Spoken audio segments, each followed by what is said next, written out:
Catan Starfarers Duel is the latest two-player game in the Catan universe, except there's one small problem. It just doesn't really feel like Catan at all.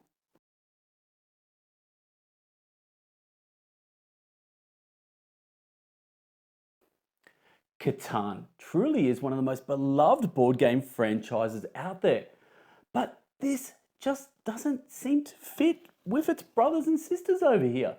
Look, it's one of those square pegs, round hole sort of situation. So let's really get into the game and see why it's so different and why it's only got that little bit of Catan DNA. So this is Starfarers Duel. Let's break down what we have in front of us. Starting off on the left of our spaceship, we have our boosters. We have level 1 boosters at the start of the game, which we can upgrade here, plus also to level 2 boosters. What do boosters do? They increase the number of our orange die, which helps us in the flight phase choose more cards, which is a good thing. Next up, we have 6 modules, 2 of them already turned over, plus another 4 that we can spend resources to flip over. Now, these are good because they're going to give us different things, and we'll explain them very shortly. But what's also important is we can upgrade them from a level 1 module to a level 2 module. Here we go, we get points for level 2 modules. This is a race to 10 points, just like Catan, so we want to make sure we get all of those points possible. Next up, long gone are Catan resource cards. We now have resource styles here. We have 5 main resources plus some science. So we have carbon, food, ore, fuel, and trade goods right there. Next up, we're going to have colony and trade ships, and we're also going to have some cannons. Cannons will help us defeat the pirates, and we're going to be rolling the blue die to defeat the pirates. So that's everything on our main player board there. Let's have a look at a round of Starfarers. First thing I do is roll the orange die, and let's just say we rolled a 1 in this instance. First thing I do in the production phase is have a look if you have any colony planets or any modules that will allow you to gain a resource. In this instance, we have a 1 here, which is I rolled a 1, which means I gain 1 fuel cell. So there we go, gain 1 fuel cell, and that's the production phase done. Let's move to the flight phase next. We're going to add the number of our die, plus also the amount of boosters we have. In this instance, 2 boosters, 2 level 1 boosters, 2 plus 1 equals 3 cards to look at. We get to choose one of these 4 columns, and each one of these columns has 9 cards.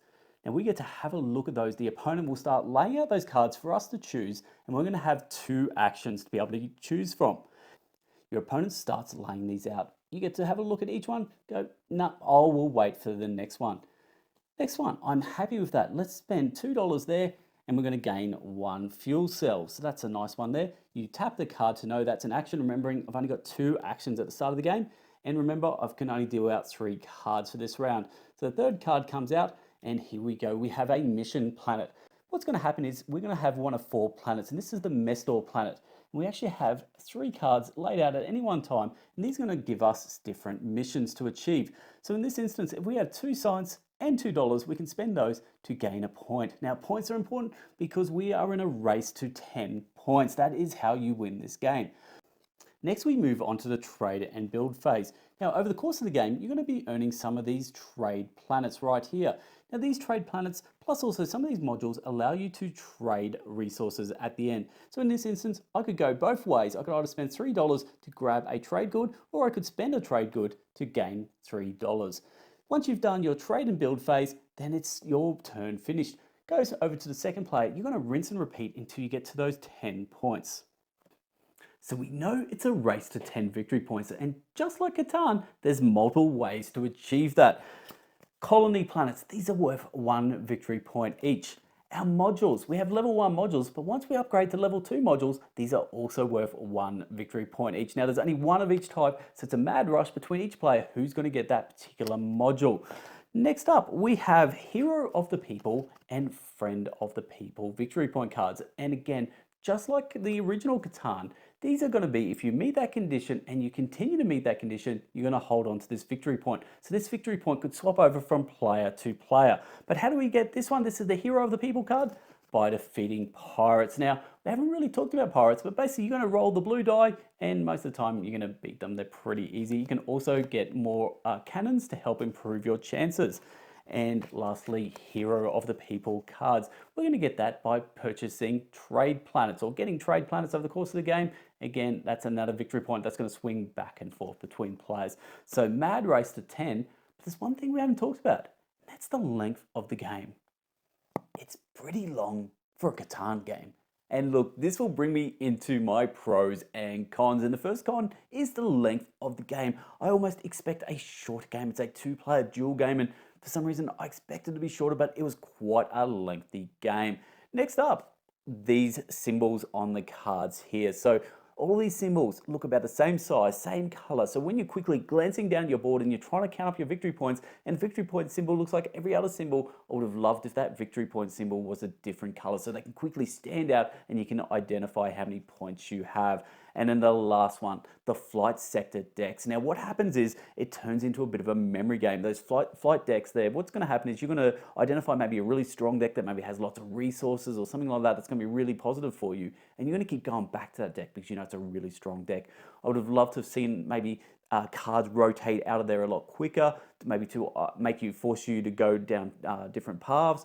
Or alternatively, if you went to, say, sector 1 before, you're now banned from going from that sector and you've got to pick a different sector, something like that. Just maybe a few little design tweaks there. And again, that's why I created that variant. Now, let's look about the pros. And my first pro is this isn't Catan at all. Now, that isn't a slight on Catan because I love Catan. The core Catan is absolutely incredible and it's perfect for that select audience.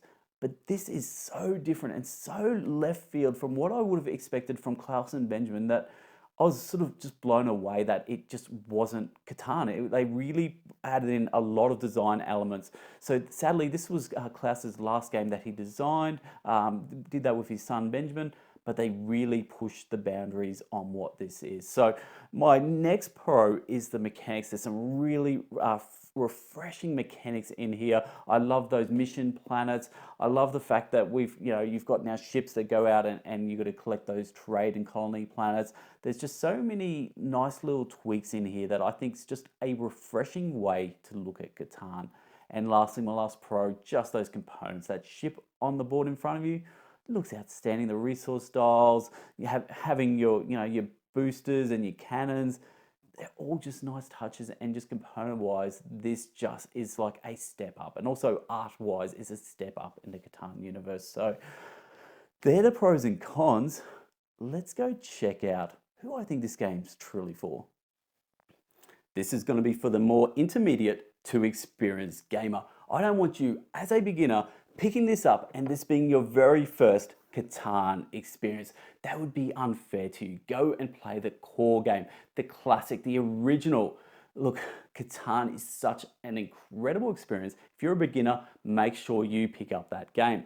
But now that you've played a few games under your belt, you're feeling a bit more experienced, you've tried other games, you understand resource management, excellent. It is time to put on the big boy pants and play Catan Starfarers Duel. Now, the next thing is, make sure your opponent is at a similar gaming level to you. Now, if you're an experienced gamer and you're playing against a beginner, that's just not going to be fun for them. It will not be a fun experience, and that is the last thing we want to do when people are trying to get into this hobby. So make sure you got someone at a similar level. Now, I know in the rules they do mention a few options to make it easy for beginners, but I say no. I say just make sure you're at a similar level, and then you're going to truly feel what this design's really about. So talking about that, let's now chat about some Splendor Duel design. This is my comparison for Catan Starfarers. Now, Splendor Duel, this is the opposite. If you're a beginner and you've never played Splendor before, I would recommend Duel. It's a really great version of it. But again, going back to this game, you do not want this to be your very first Catan experience. So there's a nice comparison. To be honest, pick up both, put them both in your collection.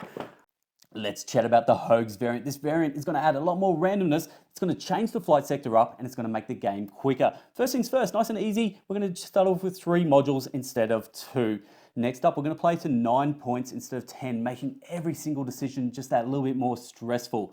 But the main changes in the variant are in the flight sector right here. So on my turn, when I pick a flight sector, I'm going to pick 2. I'm going to put a marker there to say that is the last sector I chose, and my opponent will do the same thing. So when it comes back to me again, now look, both of these 2 are now blocked off for me. So I'm going to have to choose sector 1 or sector 4. This is going to force us to change sectors. It's also going to maybe add in some blocking ability. If, for example, you know that I need sector 4 in the past, you might choose that. So it means I can't choose that next turn. It just adds that little bit more depth to this flight sector. And the last change is, if I go through sector 2 here and I don't take out any cards at the end of my turn, what we're going to do is take out the top card, we're going to replace it, and then we're going to eventually get through this card deck. So what we want to do is we want to make sure all these cards get played during the course of the game, and it's going to be the way to do that. So that is the hoges variant.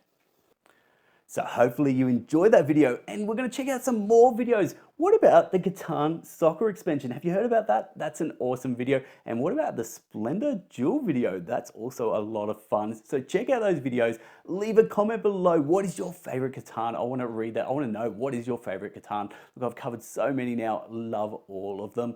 And that's it from me. I'm Hoges. This is the Bangers Project. Laters.